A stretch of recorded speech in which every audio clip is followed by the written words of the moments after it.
Halo sahabat alam, Assalamualaikum warahmatullahi wabarakatuh. Berjumpa lagi bersama kami di channel Alamku. Di kesempatan ini kami akan sedikit berbagi info singkat mengenai misteri dan histori Goa Safarwadi Pamijahan. Informasi lengkapnya akan segera kami sampaikan sesaat lagi di channel ini. Selamat menyaksikan.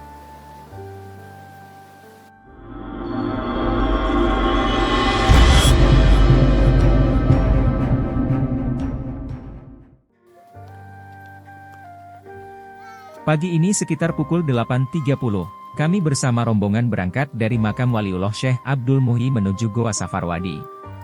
Hanya dengan berjalan kaki, kami melangkah melintasi jalan setapak sambil menghirup udara pagi yang cukup segar. Goa Safarwadi yang terletak di Desa Pamijahan Kecamatan Bantar Kalong merupakan salah satu objek wisata religi di Jawa Barat yang banyak dikunjungi wisatawan. Jarak dari pusat kota Tasikmalaya sekitar 65 km. Bukan saja dari Pulau Jawa, tetapi juga banyak pengunjung yang datang dari luar Jawa. Tujuan mereka datang ke tempat ini, selain berwisata dan berziarah, juga ingin menyaksikan langsung goa bersejarah peninggalan Waliullah, yakni Syekh Abdul Muhyi. Setelah berjalan kaki sekitar 15-20 menit, akhirnya kami sampai di depan gerbang masuk Goa Safarwadi. Terlihat banyak rombongan lain yang sudah datang lebih dulu ke lokasi ini dengan tujuan yang sama. Mereka berasal dari berbagai daerah di Pulau Jawa, bahkan ada yang berasal dari luar Jawa. Di gerbang masuk terdapat kotak amal yang disediakan untuk para pengunjung yang ingin bersedekah di tempat ini. Hasil dari kotak amal akan disalurkan untuk berbagai keperluan yang menyangkut fasilitas umum para peziarah. Sebagiannya lagi disalurkan untuk anak-anak yatim dan fakir miskin di wilayah itu. Di depan kami terlihat mulut goa tempat kami akan masuk bersama rombongan lain. Para pengunjung perlu sedikit bersabar dan antri dikarenakan gerbang masuk goa tidak begitu besar. Selain itu, kondisi jalan masuk cukup licin akibat air dan lumut yang tumbuh di atas bebatuan. Jika sahabat berniat untuk mengunjungi goa ini bersama anak-anak, sebaiknya mempersiapkan diri dengan membawa lampu penerangan yang memadai. Hal ini karena kondisi di dalam cukup gelap. Selain itu, kami sarankan untuk menjaga anak-anak karena kondisi di dalam goa sangat padat pengunjung dan medannya cukup licin. Ini adalah kondisi awal sesaat setelah kami melewati gerbang masuk. Jalannya cukup sempit dan licin akibat banyaknya genangan air. Suara kaki para pengunjung yang melangkah di genangan air terdengar sangat jelas, karena memang di dalam goa ini terdapat aliran sungai. Nama Safarwadi sendiri berasal dari bahasa Arab, yakni safar artinya jalan, sedangkan wadi artinya jurang atau lembah. Jadi, Safarwadi artinya jalan yang berada di atas jurang. Hal ini sesuai dengan lokasi goa tersebut yang berada di antara dua bukit di pinggir sungai. Adapun nama Pamijahan diambil dari bahasa Sunda, artinya ikan yang akan bertelur. Goa yang memiliki panjang lebih dari 280 meter dan lebar lebih dari 24 meter ini, merupakan napak tilas Syekh Abdul Qadir Jailani yang hidup kurang lebih 200 tahun sebelum Syekh Abdul Muhyi lahir. Konon di dalam goa batu alam ini, terdapat beberapa tempat bermunajat termasuk jalan pintas ke beberapa kota di Indonesia, bahkan diyakini ada jalan menuju Mekah. Itu sebabnya banyak orang menyebutnya sebagai pintu masuk dan pintu keluar menuju kota Mekah. Kondisi di dalam Goa Safarwadi sangat gelap, adapun pencahayaan hanya berasal dari para petugas yang membawa lampu minyak dan dari lampu senter dari para pengunjung. Di pinggir goa terlihat batu-batu bekas kikisan air, sedang di atasnya terdapat banyak stalaktit yang juga meneteskan air.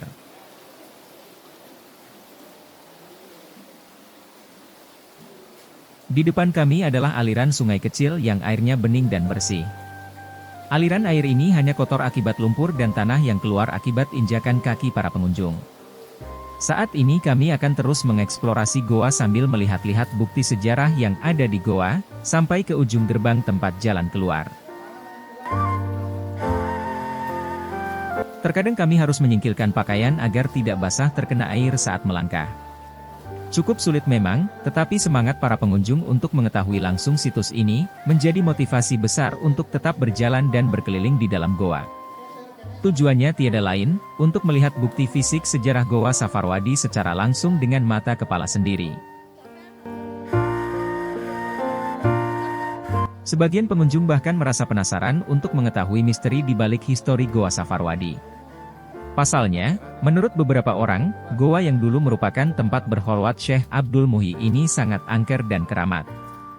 Bahkan ada beberapa pantangan yang harus ditaati saat di dalam goa, di antaranya, 1. Dilarang berbicara kasar yang bersifat menantang, atau dalam bahasa Sunda dikenal dengan istilah sompral. 2. Dilarang melakukan kegiatan-kegiatan ritual yang bertentangan dengan ajaran Islam. 3. Dilarang menghina orang, terutama kepada yang berbeda organisasi atau berbeda agama. 4. Dilarang membawa, memindahkan, atau merusak barang-barang bersejarah yang ada di dalam goa.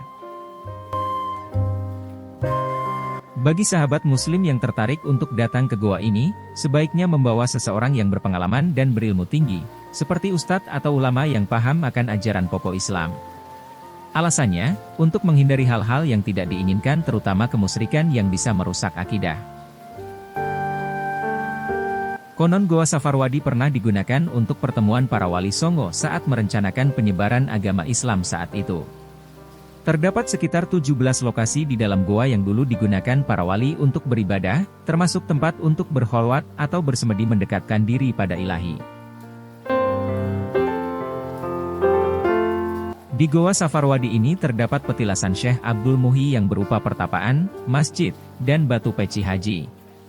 Itu sebabnya, sebagian orang mempercayai bahwa goa ini dulunya adalah pesantren. Setelah kami masuk lebih dalam, terlihat hamparan cadas berukuran sekitar 12 kali 8 meter. Konon hamparan cadas ini dulunya sering dipakai sholat oleh Syekh Abdul Muhyi bersama para santrinya. Bukti inilah yang menjadi alasan bahwa memang tempat ini dulunya adalah sebuah pesantren kecil di dalam goa.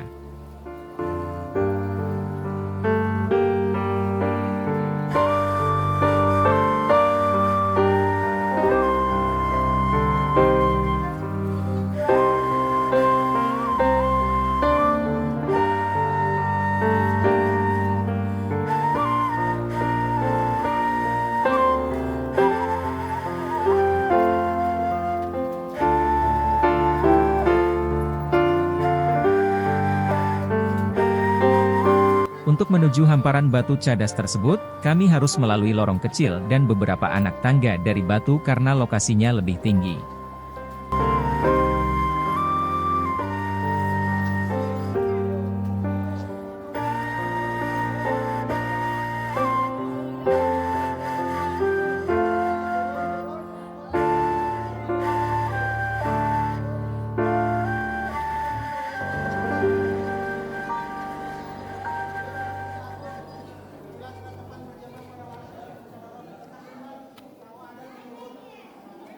Sesampainya di hamparan, di sebelah kiri atas kami terdapat sebuah batu mirip mimbar.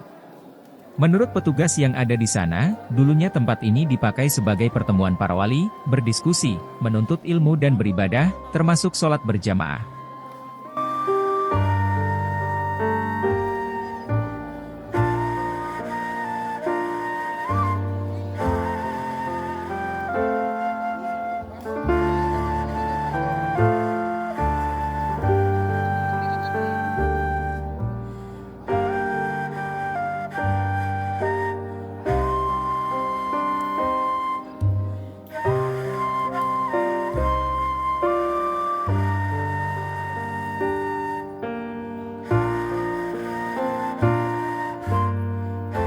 Terlihat salah seorang pengunjung menaiki mimbar batu tersebut untuk mengumandangkan azan. Pengunjung lain dengan hikmat mendengarkan suara azan tersebut dan berdoa bersama.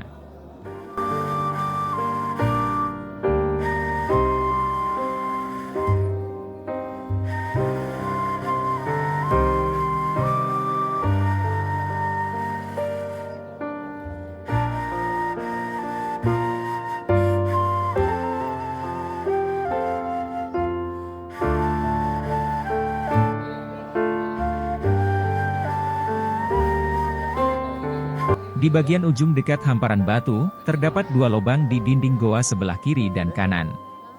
Konon kedua lubang ini adalah jalan keluar dan jalan masuk menuju kota Mekah dan Cirebon. Para pengunjung dilarang memasuki kedua lubang tersebut, tetapi diperbolehkan berdoa selama tidak bertentangan dengan ajaran Islam.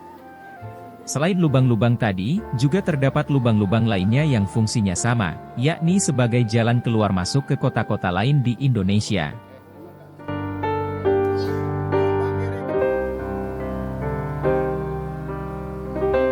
Setelah mengeksplorasi pelataran Batu Cadas, kami mencoba melangkah ke Sumur Kejayaan yang lokasinya hanya beberapa meter dari hamparan tersebut. Sumur ini menyerupai genangan air mengalir yang melingkar dan dikelilingi bebatuan. Airnya sangat bening, bersih dan cukup dingin. Air dari Sumur Kejayaan ini dipercaya berkhasiat dan berkaromah. Itu sebabnya banyak pengunjung yang menyempatkan diri untuk berwudu, minum, bahkan ada yang sengaja menampungnya di dalam botol untuk dibawa pulang.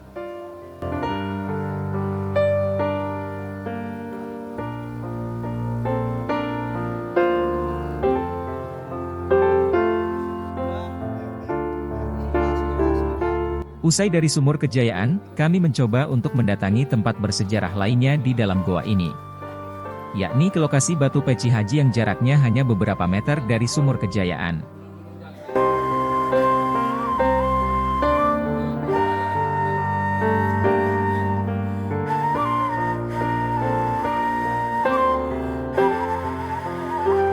Para pengunjung harus bersabar, antri satu persatu untuk menuju Batu Peci Haji yang bentuknya berupa lubang-lubang di atas goa.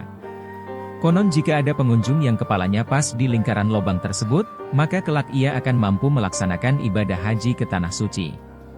Ada pula yang berpendapat, bahwa setiap lubang mempunyai karakter yang berbeda, sehingga siapapun yang kebetulan pas kepalanya di lubang itu, maka kelak ia akan menjadi orang seperti karakter lubang tersebut. Menurut pembimbing kami, jika memang sesuatu akan terjadi pada seseorang di masa yang akan datang, bukan karena kepala kita pas masuk di lubang tersebut tetapi semata-mata karena takdir Allah Subhanahu wa Ta'ala yang sudah ditulis di Lauhul Mahfudz.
Usai dari Batu Peci Haji, kami melanjutkan eksplorasi menuju Cikahuripan. Yakni air yang menetes dari stalaktit di bagian sisi goa. Airnya bening, bersih dan tidak pernah kering, meskipun di musim kemarau. Air ini dikenal sebagai air Zam-Zam Pamijahan. Selain bisa dipakai untuk berwudu, air ini pun bisa diminum langsung tanpa perlu dimasak. Konon air ini pun diyakini berkhasiat dan berkaromah.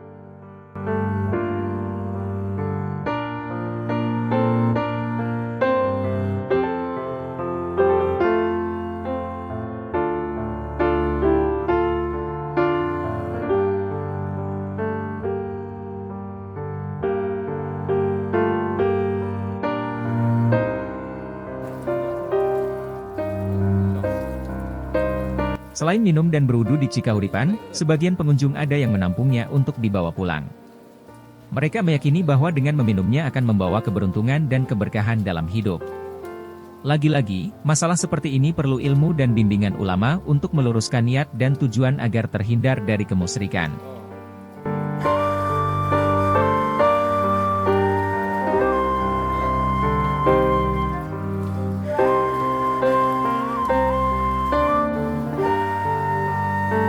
Tak terasa, hampir 2 jam, kami berada di dalam Goa Safarwadi yang bersejarah ini. Akhirnya kami melangkah menuju jalan keluar goa untuk melanjutkan ke destinasi religi lainnya yang masih di sekitar Pamijahan Tasikmalaya.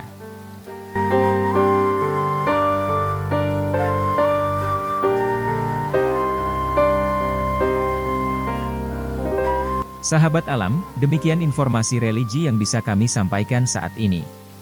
Semua informasi di video ini, kami peroleh dari beberapa sumber, di antaranya dari para petugas yang ada di sekitar Goa Safarwadi, dari para peziarah yang kami temui, dari masyarakat sekitar Goa Safarwadi, dan dari sumber lain. Kami harap, sahabat bijak saat menyimaknya. Semoga bermanfaat, wallahu alam bishawab. Sampai jumpa, wassalamualaikum warahmatullahi wabarakatuh.